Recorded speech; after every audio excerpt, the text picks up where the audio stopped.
name's Garon. I'm going to be teaching you guys how to do RNA transcription.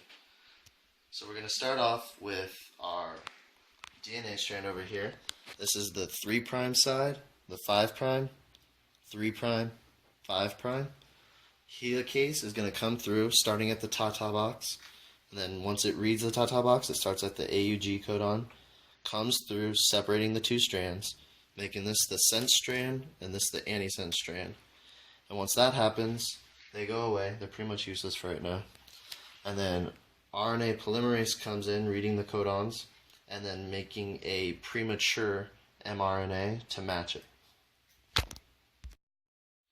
Alright, so now we're going to move on to RNA processing. And the first step is we have our premature mRNA.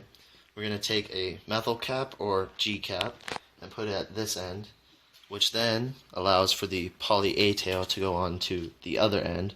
And both of these help maintain the structure of this RNA. Okay, now we're going to look at the codons, and some of them are not needed to make the wanted amino acid, and those are called introns. And the introns will start from about here and end to about here. Now what's going to happen is a spliceosome is going to come through and cut from right here to right here. So now that the introns have been removed, ligase is going to come in right between the two extrons, and then ligase is going to help them form back together into one RNA, now known as a mature RNA. Okay, now we're going to start translation. The amino acid contains ATP. The amino acid will attach to the amino acid, and then the tRNA comes in and attaches to the amino acid. Because of ATP, it provides the energy for the amino acid and the tRNA to combine, which then move off of the amino acid and become one. Okay, now we can move on to elongation.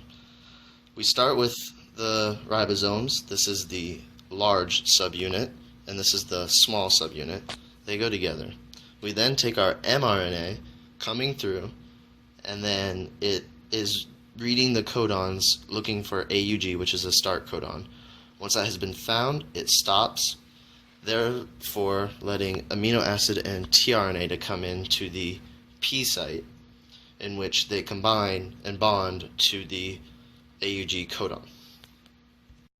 Once the first tRNA has been read, then another tRNA and amino acid will come in to the A site. The amino acid from the P site will then attach to the amino acid on the A site, forcing the tRNA to move to the E site, also called the exit site, in which it will leave the ribosome. Then the chain will move along, and the amino acids and tRNA will then move into the P spot, which then allows another tRNA and amino acid to enter the A site, in which this process happens again of the amino acids connecting, the tRNA moving to the E site, ejecting, and then moving over as it follows, and this goes on until a stop codon is read, which is either UAA, UAG, or UGA. Once that happens, the amino acids go on top, then it moves over into the P site.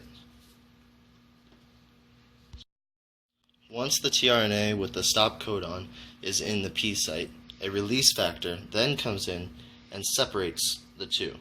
This now becomes a polypeptide chain, which will then exit the ribosome and become its own protein. The tRNA will leave the exit site and go back to the amino acid to be recharged.